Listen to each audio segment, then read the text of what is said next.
CFR's call to action. Assessing Astra Linux security and Russia's digital sovereignty. The Council on Foreign Relations, CFR, a prominent U.S. think tank, has called for the use of intelligence resources to assess the security of Astra Linux, a Russian operating system. This initiative is part of a broader study on Russia's efforts in import substitution and digital sovereignty. Astra Linux is widely used in Russian military and intelligence systems, making its security a matter of interest for U.S. analysts. The CFR suggests that the open-source nature of Astra Linux might introduce vulnerabilities that could be exploited at scale. They advocate for the use of open-source intelligence, OSINT, to understand how Russia implements technologies like Astra Linux and to identify potential security weaknesses. The CFR also notes that Russia's increasing digital isolation and reliance on domestic and Chinese technologies might limit its access to global cybersecurity expertise, potentially impacting the security of Astra Linux. Astra Linux has been certified by Russian authorities for use in environments requiring high levels of data protection, including military and government offices. Despite this, the U.S. Analytical Center sees potential opportunities to exploit vulnerabilities due to the limited resources available for testing and securing the system compared to Western counterparts. The key points of CFR statement. CFR's position. The CFR, while claiming to be an independent organization, has former intelligence officers, journalists, and business representatives, including Alphabet's CFO, on its board of directors. Target of interest.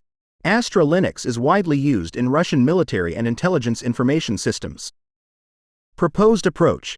The CFR has urged analysts in the U.S. and allied countries to use open-source intelligence to understand how Russia implements technologies like Astra Linux. Potential vulnerabilities.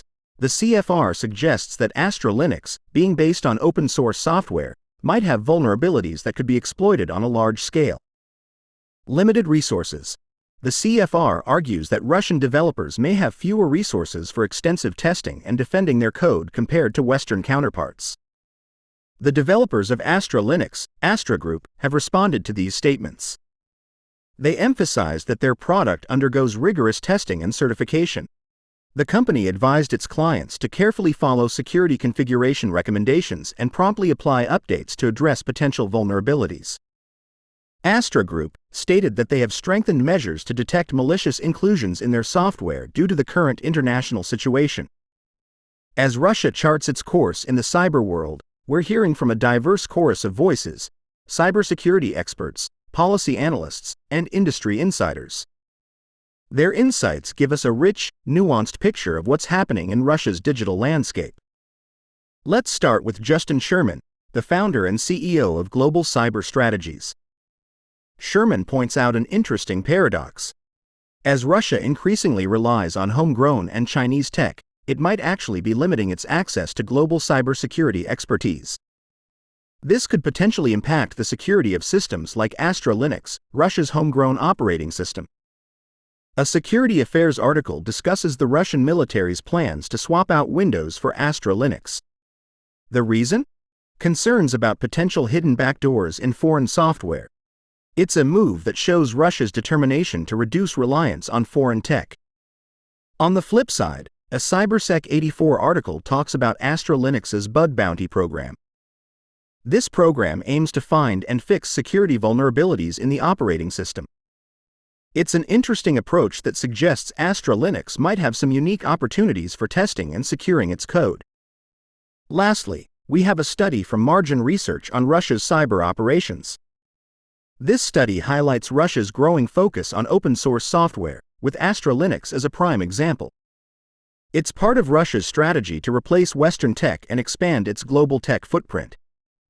These diverse perspectives paint a complex picture of Russia's digital transformation. We see a country striving for technological independence, but also grappling with new challenges and potential vulnerabilities.